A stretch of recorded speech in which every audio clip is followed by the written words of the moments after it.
আগামী 12ই ফেব্রুয়ারি ত্রয়োদশ জাতীয় সংসদ নির্বাচন। এই নির্বাচনে এরই মধ্যে ৩০০ আসনে প্রার্থী হতে মনোনয়নপত্র জমা দিয়েছেন ২৫০০-এরও বেশি ব্যক্তি। কিন্তু এই বিশাল নির্বাচনী দৌড়ে নারীর সংখ্যা কত? উত্তর ১০৭। শুনতে ভালো লাগলেও প্রশ্ন থেকে যায়, এই সংখ্যা কি ক্ষমতায়নের প্রতিফলন নাকি কেবল পরিসংখ্যান? নির্বাচন কমিশনের তথ্য অনুযায়ী ত্রয়োদশ জাতীয় সংসদ নির্বাচনে মনোনয়ন জমা দিয়েছেন ২৫৬৯ জন।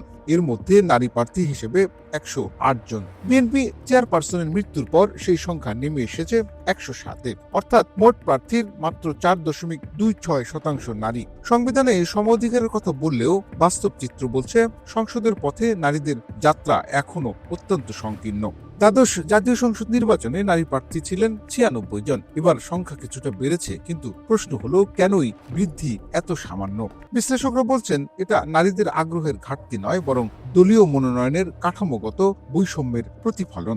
এবার সবচেয়ে বেশি নারী প্রার্থী স্বতন্ত্র, ৪০ জন নারী লড়ছেন দলীয় পরিচয়ের বাইরে।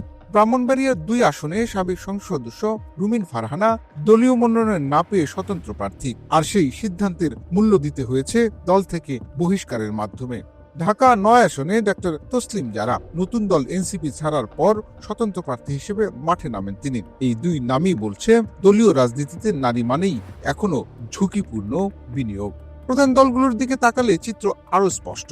বিএনপি দিয়েছে সবচেয়ে বেশি নারী প্রার্থী, ১৩ জন, কিন্তু এর মধ্যে ৩টি আসনেই ছিলেন খালেদা জিয়া নিজে। তার মৃত্যুর পর বিকল্প প্রার্থী পুরুষ হলে এই হার আরো কমবে। আর জামায়াতে ইসলামী শূন্য, একজন নারী প্রার্থীও নয়। তারা বলছে সংরক্ষিত আসনে নারী দেবে, কিন্তু প্রশ্ন থেকে যায় নারীরা কি কেবল সংরক্ষিতেই সীমাবদ্ধ থাকবেন?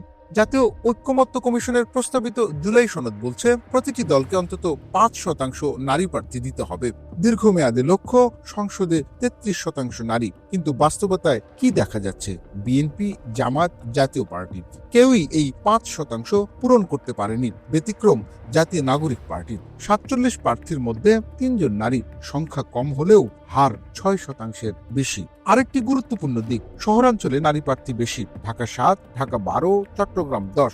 একাধিক নারী প্রার্থী থাকলেও গ্রামাঞ্চলে চিত্র ভিন্ন। বিশ্লেষকরা বলছেন শহরে সামাজিক নিরাপত্তা ও রাজনৈতিক গ্রহণযোগ্যতা তুলনামূলক বেশি। গ্রামে এখনো নারীর রাজনীতি মানেই সামাজিক বাধা।